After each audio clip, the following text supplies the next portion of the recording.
Hello प्यारे बच्चों, मैं सुधा स्वागत करती हूँ आप सबका आपके अपने चैनल तैयारी ऑनलाइन में। आज के इस वीडियो में सॉल्व करने वाले हैं वर्कशीट नंबर 21। ये वर्कशीट है क्लास 8 का। आज का हमारा विषय है सामाजिक विज्ञान, जिसमें हम इतिहास का चैप्टर 5 जब जनता बगावत करती है जनता की नज़र से पढ़ने वाले हैं। वर्कशीट है 1 अक्टूबर 2021 का। बच्चों, पिछले वर्कशीट में भी हमने जब जनता बगावत करती है जनता की नज़र से पढ़ा था, जिसमें हमने यह भी देखा कि रानी लक्ष्मीबाई का दत्तक पुत्र था, जिसे वह राजा का पुत्र नहीं मान रहे थे और उनसे भी उनका अधिकार छीन रहे थे। उन्होंने मुग़लों का अधिकार भी समाप्त कर दिया। मुग़ल के अंतिम जो मुग़ल बादशाह थे वह थे बहादुर शाह जफ़र।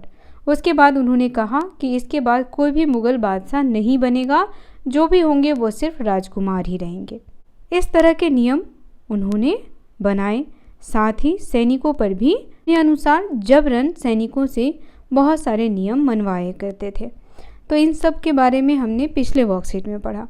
चलिए देखते हैं आज के वर्कशीट में क्या है। 84 नियमों की सूची। अब ये क्या है, ये देखिए।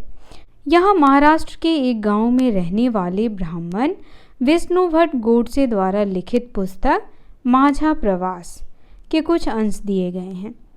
विष्णु भट्ट और उनके चाचा मथुरा में आयोजित किए जा रहे एक यज्ञ में भाग लेने के लिए निकले थे। विष्णु भट्ट लिखते हैं कि रास्ते में उनकी मुलाकात कुछ सिपाहियों से हुई, जिन्होंने उन्हें सलाह दी कि वे वापस लौट जाएं, क्योंकि 3 दिन के भीतर चारों तरफ कोहराम मच जाएगा। सिपाहियों ने जो कहा वह इस प्रकार था। अंग्रेज सरकार हिंदुओं और मुसलमानों के धर्म को नष्ट करने पर आमदा है। उन्होंने 84 नियमों की एक सूची बनाई है और कलकत्ता के सारे राजाओं और राजकुमारों की मौजूदगी में उसका ऐलान कर दिया। किन्होंने? सिपाहियों ने बताया कि राजा इन नियमों को मानने के लिए तैयार नहीं हैं। उन्होंने अंग्रेजों को घातक परिणामों की चेतावनी दी। राजाओं ने कहा कि अगर ये नियम लागू किए गए तो भारी उथल पुथल मच जाएगी। राजा भारी गुस्से में अपनी राजधानियों को लौट गए। तमाम बड़े लोग योजनाएं बना रहे हैं। धर्म युद्ध के लिए तारीख तय कर दी गई और मेरठ छावनी से एक गुप्त योजना तैयार करके विभिन्न छावनियों में भेज दी गई, जिसमें वो बता रहे हैं कि वो अपने चाचा के साथ मथुरा जा रहे थे यज्ञ में, लेकिन उन्हें रास्ते में ही क्या पता चला कि ब्रिटिश जो हैं वह मुसलमान और हिंदू धर्म को भ्रष्ट करने के लिए कुछ नियम बनाए हैं, जिस वजह से हिंदू सैनिक और मुसलमान सैनिक क्या हो गए हैं, बहुत ही क्रोधित हो गए हैं। और अब क्या छिड़ने वाला है, तो सिपाहियों का विद्रोह छिड़ने वाला है। आगे देखिए। जल्द ही हर टुकड़ी में उत्तेजना छा गई। अब सैनिकों की जितनी भी टुकड़ियां थीं, सभी तक यह खबर जो है वह पहुंचा दी गई थी। उस दौर की एक झलक सूबेदार सीताराम पांडे के संस्मरणों में मिलती है। संस्मरण यानी स्मृतियों पर आधारित रचना, जो बंगाल नेटिव में 1812 ईस्वी में सिपाही के तौर पर भर्ती हुए थे। 1860 ईस्वी में सेवानिवृत्त हुए। उन्होंने बगावत को दबाने में अंग्रेज़ों की मदद की। हालांकि उनका बेटा भी विद्रोहियों के साथ था और अंग्रेज़ों ने उसे सीताराम की आंखों के सामने ही मार डाला। सीताराम पांडे के संस्मरणों का एक अंश इस प्रकार था। मेरा मानना है कि अवध पर हुए कब्जे से सिपाहियों के भीतर गहरा अविश्वास भर गया था और वे सरकार के खिलाफ साजिशें रचने लगे थे। अवध के नवाब और दिल्ली बादशाह के नुमाइंदों को सेना की नब्ज जानने के लिए पूरे भारत में भेज दिया गया। उन्होंने सिपाहियों की भावनाओं को और हवा दी। उन्होंने सिपाहियों को बताया कि विदेशियों ने बादशाह के साथ कितना बड़ा धोखा किया। उन्होंने 1000 झूठ गढ़ डाले और सिपाहियों को अपने मालिकों अंग्रेज़ों के खिलाफ बगावत करने के लिए उकसाया, ताकि दिल्ली में बादशाह को दोबारा गद्दी पर बैठाया जा।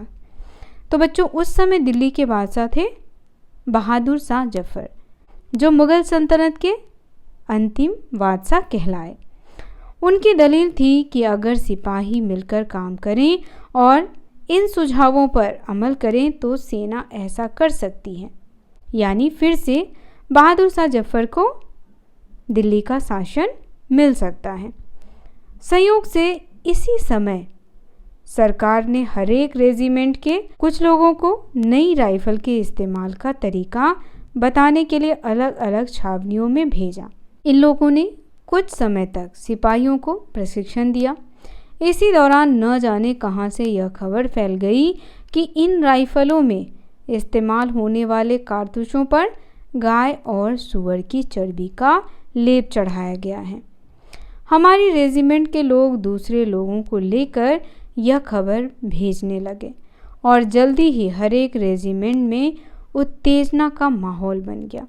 लेकिन जैसा कि मैंने पहले ही जिक्र किया, अवध पर कब्जे के कारण सिपाही पहले से ही गुस्से में थे।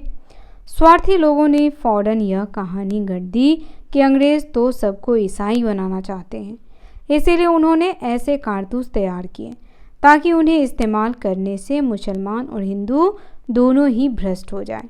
तो बच्चों, यहाँ पर सूबेदार सीताराम पांडे द्वारा लिखित यह संस्मरण है, जिसमें वह बता रहे हैं कि जब अंग्रेज़ों ने अवध के नवाब को उनकी गद्दी से हटा दिया, साथ ही दिल्ली के बादशाह बहादुर शाह जफर को भी उनकी गद्दी से हटा दिया, तो इस सब की वजह से जो सिपाही थे वो सभी गुस्से में थे और इसका फ़ायदा इनके सैनिकों ने उठाया। किनके सैनिक? अवध के नवाब और बहादुर शाह जफर के सैनिकों ने।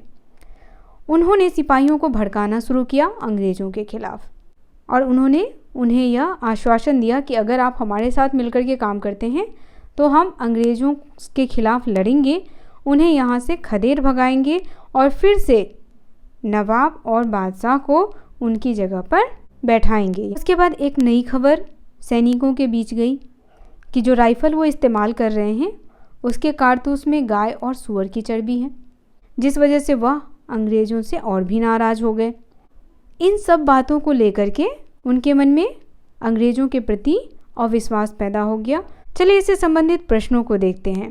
पहला प्रश्न है माझा प्रवास के अनुसार सिपाहियों ने विष्णु भट्ट और उनके चाचा को क्यों लौट जाने को कहा? तो बच्चों, यहाँ हमने पढ़ा माझा प्रवास के बारे में। आप इसका उत्तर यहाँ से भी लिख सकते हैं।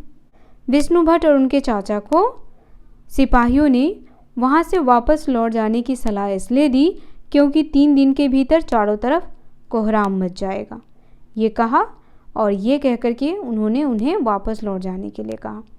ठीक है, चलिए आपको इसका प्रॉपर आंसर बताया जाए कि किस प्रकार लिखना है। तो बच्चों, प्रश्न संख्या 1 का उत्तर हम यहाँ से लिखेंगे।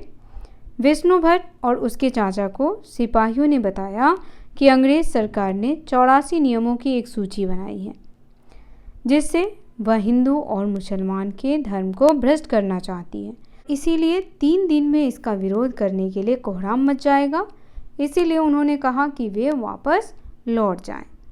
दूसरा प्रश्न है सीताराम पांडे कौन थे और हम उनके संस्मरण से क्या जान सकते हैं? देखिए बच्चों, प्रश्न संख्या 2 का उत्तर यहाँ से नोट कर सकते हैं आप। सीताराम पांडे आर्मी में सिपाही थे जो 1860 में सेवानिवृत्त हुए थे। उनके सेवानिवृत्ति के बाद उनकी कमान अफसर नारगेट ने उन्हें अपने संस्मरण लिखने के लिए प्रेरित किया। तीसरा प्रश्न हमारा है बच्चों, अंग्रेजी फौज के भारतीय सिपाहियों में अविश्वास क्यों बढ़ गया था? तो इसका उत्तर जो है आप यहाँ से लिख सकते हैं। पर हुए कब्जे से सिपाहियों के भीतर गहरा अविश्वास बढ़ गया था और वे सरकार के खिलाफ साजिशें रचने लगे थे। ठीक है, तो ये हो जाएगा प्रश्न संख्या 3 का उत्तर, यहीं से नोट कर लें आप। चौथा प्रश्न हमारा है इतिहास को जानने में संस्मरण किस प्रकार सहायक हो सकता है? विस्तार से लिखिए। तो चौथे प्रश्न का उत्तर आप इस प्रकार लिखेंगे, संस्मरण इतिहास के बहुत निकट होते हैं और अतीत की झलक होती है इसमें, और जिस व्यक्ति के द्वारा लिखे जाते हैं उसमें उसकी भावनाएं दिखाई देती है। संस्मरण इतिहास के ऐसे सबूत होते हैं जिनसे हमें इतिहास के बारे में पता चलता है। आज का ये वर्कशीट यहीं समाप्त होता है। वर्कशीट आपको कैसा लगा कमेंट करके बताना बिल्कुल ना भूलें। वीडियो पसंद आए तो लाइक, शेयर और हमारे चैनल को सब्सक्राइब कर लें ताकि इसी प्रकार का वीडियो आपको मिलता रहे। मिलते हैं अगले कार्यपत्रक में, तब तक के लिए आप सभी का धन्यवाद।